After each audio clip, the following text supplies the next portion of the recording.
Lantas bagaimana penerapan strategi yang jitu Timnas U17 dalam menghadapi Afghanistan di pertandingan terakhir?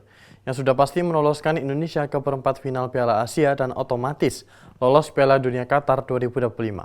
Saat ini kita telah terhubung dengan mantan pelatih nasional dan pemain nasional, serta meloloskan tim PON Jatim meraih gelar juara satu kejuaraan di PON Aceh. Saat ini kita telah terhubung dengan Coach Muhammad Zain Al-Hadad, yang akrab dipanggil Coach Mama. Selamat sore Coach. Ya, selamat sore. Baik, Timnas U17 berhasil lolos ke Piala Dunia Qatar 2025. Bagaimana tanggapan Anda? Ya, yang pertama-tama tentu kita ya sangat bersyukur, sangat mendapatkan berita yang bagus, sangat bangga, dan semoga ini menjadi awal yang baik untuk berkiprah di Piala Dunia di Qatar bulan November nanti. Dan tentu ini cukup membanggakan kita ya. Adik-adik kita bisa membuat kejutan dengan mengalahkan Korea 1-0 dan mengalahkan Yaman dengan 4-1.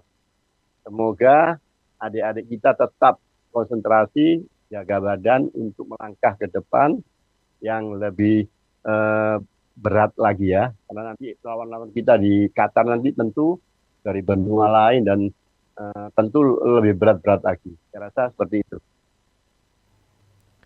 Baik, Timnas U17 bermain dengan strategi berbeda saat melawan Korea Selatan dan Yaman. Bagaimana menurut Anda?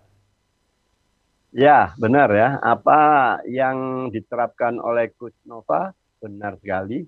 Dan kebetulan Coach Nova ini adalah mantan anak didik saya di Persibaya pada tahun 2003.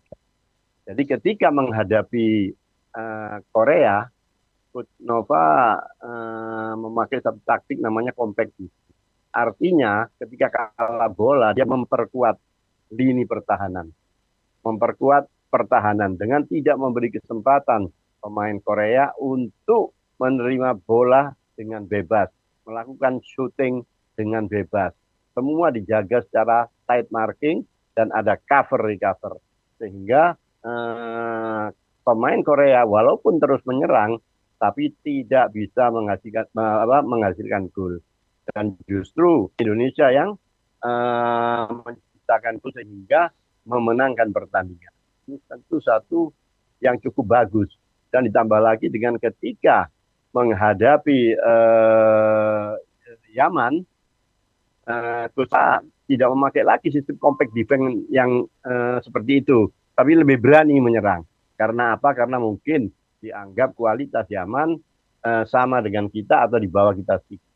Sehingga penerapannya berbeda. Beda dengan Korea. Kalau Korea betul-betul compact defense. Tapi lawan Yaman lebih berani keluar. Dan ini berhasil dilakukan sehingga kita bisa menang dengan angka 4-1.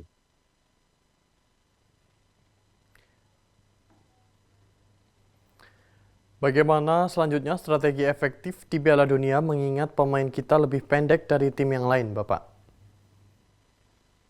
Kalau saya melihat, ya, sepak bola ini ada 4 komponen yang harus diketahui dimiliki oleh pemain. Satu yang namanya adalah skill. Dua adalah ya, mungkin uh, berikut nah, taktikah yang akan dipakai. Oh, contoh pemain-pemain Indonesia lebih dominan, lebih banyak mungkin cara mainnya, taktik mainnya adalah main dari kaki ke kaki dengan kombinasi bola cepat. Jangan banyak melakukan main bola-bola atas. Seperti itu untuk satu contoh. Apakah itu yang akan dipakai atau yang lain? Biasanya pemain-pemain yang punya postur tinggi lebih cenderung bermain bola-bola atas. Karena apa? Dia akan memanfaatkan kelebihannya sebagai pemain yang tinggi. Dengan pemain-pemain Indonesia lebih banyak kecil-kecil, banyak pendek-pendek. Ya tentu cara mainnya jangan main bola-bola atas. Mungkin main bola-bola bawah cepat berubah-ubah arah sehingga lawan yang tinggi ini kan kuat. Dan ingat, Pemain yang agak pendek itu dia lebih cepat dalam jarak 1, 3 sampai 5 meter. Reaksi speednya bagus. Beda dengan pemain-pemain yang berpostur tinggi. Pemain yang berpostur tinggi itu langkahnya panjang, sehingga dia cepat dalam jarak jauh. Tapi dalam jarak dekat, dia akan kesulitan menghadapi pemain-pemain yang posturnya kecil. Itu menurut saya seperti itu. Baik, terima kasih Coach Muhammad Zain Al-Hadad telah bergabung bersama kami di Polri TV. Ya. Pemirsa tetaplah bersama kami, Presisi Utama akan segera kembali.